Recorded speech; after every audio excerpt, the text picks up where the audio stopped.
Welcome to the NBA Coast to Coast podcast brought to you by TheLines.com. Coming to you from the West Coast, Josh Lander, joined by Nate Weitzer. He's on the East Coast. And we've got player props on a Monday here to kick off the work week with you guys. We are going to be looking at those in this episode. Also have best bets up for you, 4 more plays in a separate episode as well. So make sure to check that out. Subscribe to that page and don't miss any of these plays that we're bringing you all season long. Nate, let's go ahead and just get right into it, man. Let's get into your first NBA player prop here for Monday. Yeah, I'll take some Evan Mobley stuff as he returns from the ankle sprain. He is probable now. He's been off since December 8th, missed 1 game.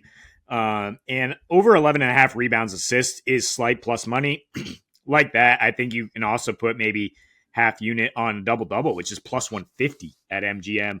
Very nice price there. I mean, there's a chance he doesn't get the points because, I eventually shied away from adding the points to this bet because worry a little bit about the ankle being tentative, maybe attacking the rack. But I mean, he was on a tear before the injury. He was averaging 20, 10, and 3 in his last 10 before the sprain. And in his last 4 against Brooklyn, he's averaged 18, 12.5, and a couple dimes. Even got over this in 26 minutes in a blowout last time, which we're certainly on blowout watch as the Nets just traded their best player and don't have much else. But they do have Nick Claxton, right, to kind of negate Jared Allen, which he did in the last matchup. Granted, that was a back-to-back, and Allen just evaporates on a lot of back-to-backs, but he had his worst game of the season. Mobley swooped in, had a big line. The Nets just have a problem guarding power forwards, right? I mean, if you're going to play Cam Johnson, DFS, whoever, for some offense, like you're going to be pretty vulnerable to a bigger front court, to a guy like Mobley, who is just an incredible, versatile skill set and can just gobble up boards. And he's facilitating a lot more under Kenny Atkinson, actually leads the team in passes per game in his last 10, not always resulting in as many assist chances, but he's facilitating a ton from the high elbow, and the Nets are not stopping people on the interior, so you can get that kind of high-low going. They're allowing the highest field goal percentage, in fact, inside 10 feet in their last 10 here, and a lot of free throws. And actually on the road, Jared Allen's rebounding drops off a lot, and Mobley has a slight edge on him in rebound chances. And at home, Brooklyn allows the highest defensive rebounding percentage, so they do not necessarily, we see them as a plucky team.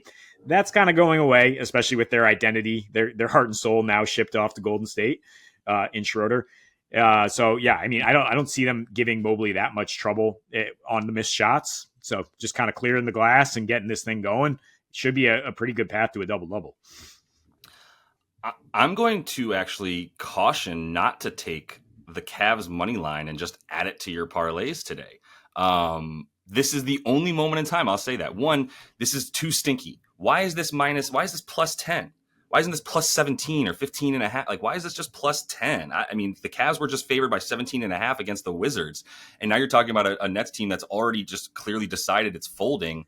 This is stinky, a little stinky to me. They have a great coach, the Nets, and they've given an effort and they've shocked a lot of people this year. I mean, credit Schroeder for some of that, but I wouldn't rush to go ahead though. I'm glad you feel what I'm saying. I knew you would because we talk about stars out, bets up. You get one game. You get one game after you lose your star, or he goes down, or you trade him, and everybody steps up for that one game, and we'll use that here. So I think the books are that's what they're looking at because this should be 15 and a half, 13 and a half. Like, it should not be just 10 points if according to like logic that says, the Nets traded everyone, they're tanking, whatever. Anyway, I'm just saying I actually think that supports an Evan Mobley bet even more. I don't think he's going to be limited in minutes because this is going to be a game in the third quarter. I do believe that. So I'm going to go, stop me if you've heard this before, Nate. I'm going to take Walker Kessler overs. And I'm going to do it until you guys pry these bets from my cold, dead fingers or raise the prop line. What are we doing here? It's still at 19 and a half. I would take this at 20.5 if that's the only options that you have for the books in your area that you have accounts with. One more reminder to shop these lines by having accounts with as many books as you can because there is some discrepancy on the Walker Kessler number. But I got it at over 19 and a half, and I got it for minus 105 on DraftKings. That was last night. You're definitely going to see that a lot closer to like minus 130. And like I said, I would still take this at 20.5. So if you'd rather take it for better odds at 20.5 or worse odds for the 19.5, I usually prefer to take the lower number, just add a few more units or whatever if I need to. But okay, we're talking about the last 10 games, and really it's the last 9 games, because in the last 10 games, he's played at least 28 minutes in 9 of those 10 games. One game, he just played the 19 minutes against the Spurs, and that was the one under that he's had in these last 10. it's not just because he's playing well or shooting a high percentage, which he's always going to do because he's not shooting outside the paint. It's just because of the minutes, man. It's the minutes and the usage. To be fair, like he wasn't even considered in the offense very much prior to the last 10 games, and the usage went straight up. The field goal attempts went straight up. Right, we're now at about 10.8 field goal attempts in his last 10 games, and really the points are the thing that surprised you the most out of these points and rebounds prop, and that's why I like adding both of them together because, like I said, with that going up. And with everything in terms of the Will Hardy rotations is really a big part of it too. So that's where I'm at. But like, if you want the raw numbers here, it's 26.2 PR over the last 10, 22 rebound chances. And like I said, actually up to about 10.8 and about 3.8 free throw attempts as well. But it's those 22 rebound chances in about 32 minutes and it's been 32 minutes per game for him as well. That makes you go like, okay, that's awesome. If you look at him when he's on the floor with John Collins and Lauri Markkanen, the rebounds are a little bit lower than obviously if you just take one of those dudes off the floor, but the points are beautiful with both of those guys. And Lauri has definitely been sort of facilitating a bit more than he has been shooting as of late, as he has not even gone over his pretty low 19.5 points prop. He hasn't done that in like 3 or 4 straight games now. Definitely has a higher potential assist rate in that game as well. And I don't know how you don't just expect him to have more minutes. He's playing Zubac. It's not like this is a team you worry about going small. And in fact, when they played the Suns and the Suns went small, guess who still played 36 minutes in that game? It was Walker Kessler. So they trust him a lot. He's obviously their best center. I think we've all been waiting for this moment. And now I'm just going to keep betting on him until we get this thing to like 22, 23 and a half. And then that's too high for me. Yeah, it was 21 and a half on Friday, right? And yeah. you got a little bit bailed out. He had his first 2 threes of the year on 2 shots to get over here on the points, but only 5 rebounds in that game is an outlier because it was just a ridiculous shootout and no rebound chances. There's an expectation the Clippers will miss quite a few more shots, give up more boards, and like I said, they're giving up a ton of looks inside 5-10 feet as Zubac is getting kind of sucked out. Because you got now Harden and Kevin Porter Jr. on the perimeter, not playing much defense, and Norman Powell. So Zoo is kind of in the turnstile then on the interior. So I think, Kessler can get dropped off to or attack the offensive glass in this matchup. Fine to go back with it here. But I'll take Kevin Porter Jr. to score. Over 12.5 points is a good price here. Don't hate adding any peripheral stats as well. I just think he's going to be a lot more involved here in the second game without Derrick Jones Jr. for the Clips this season, getting more involved anyway. In his last 3, 27% usage rate in 27 minutes, scoring 17 a game. And Chris Dunn has continued to struggle. He's 40% true shooting, under 6 points per game in his last 5, has not topped 22 minutes in any of those. So clearly Ty Lue's like, all right, we need a secondary playmaker. Like, we can't just play through Harden all year.